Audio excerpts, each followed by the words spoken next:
Hi friends, welcome to VividTech. இந்த வீடியோல நம்ம WhatsApp ஆப்ல நம்ம ஒரு மியூட் பண்ணி வச்சிருக்க ஒரு chat கன்வர்சேஷனை எப்படி அன்மியூட் பண்ணலாம் அப்படின்றத தான் பார்க்க போறோம். அதாவது நீங்க ஒரு chat மியூட் பண்ணி வச்சிருக்கீங்க. அது உங்களுக்கு அன்மியூட் பண்ண தெரியல அப்படினா கண்டிப்பா இந்த வீடியோ உங்களுக்கு ரொம்பவே யூஸ்ஃபுல்லா இருக்கும்.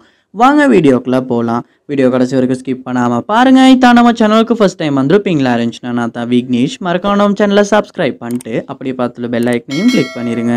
நீங்க கொடுக்குற ஒவ்வொரு லைக்கும் சப்ஸ்கிரைப் எனக்கு நெக்ஸ்ட் வீடியோ பண்றதுக்கு மோட்டிவேட்டா இருக்கும். ஸோ வாங்க வீடியோக்குள்ள போகலாம். ஸோ ஃபர்ஸ்ட் இப்போ நீங்கள் என்ன செய்யணும் அப்படின்னா உங்கள் மொபைலில் வாட்ஸ்அப் ஆப்பை ஓப்பன் பண்ணிடுங்க.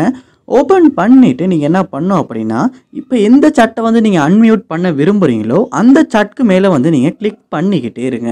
அப்படி கிளிக் பண்ணிக்கிட்டே இருக்கும்போது அதாவது லாங் ப்ரெஸ் பண்ணிக்கிட்டு இருக்கும்போது இந்த மாதிரி ரைட் ஐக்கன் ஒன்று காட்டிட்டு இதுக்கு மேலே நிறையாவே ஆப்ஷன்ஸ் உங்களுக்கு ஷோ ஆகும். அதில் பாருங்கள் சவுண்ட் ஐக்கன் ஒன்றும் காட்டும். ஸோ அந்த சவுண்ட் ஐக்கனை கிளிக் பண்ணுங்கள். கிளிக் பண்ணால் கிளிக் பண்ணோனே அந்த சட் அன்மியூட் ஆகிரும். ஸோ இப்படி தான் நம்ம மியூட் பண்ணி வச்சிருக்க வாட்ஸ்அப் கன்வர்சேஷன் சட் ஒன்று அன்மியூட் பண்ணுறது. ஸோ இந்த வீடியோ உங்களுக்கு ரொம்ப யூஸ்ஃபுல்லாக இருந்துச்சா இல்லையா அப்படின்றத கண்டிப்பாக கமெண்ட் பாக்ஸில் கமெண்ட் பண்ணுங்கள். இது போல் நிறைய வீடியோ பார்க்கணுன்னா கண்டிப்பாக நம்ம சேனலை சப்ஸ்கிரைப் பண்ணுங்கள். அப்படியே பார்த்துள்ள பெல் ஐக்கனையும் கிளிக் பண்ணிடுங்க. தேங்க்யூ.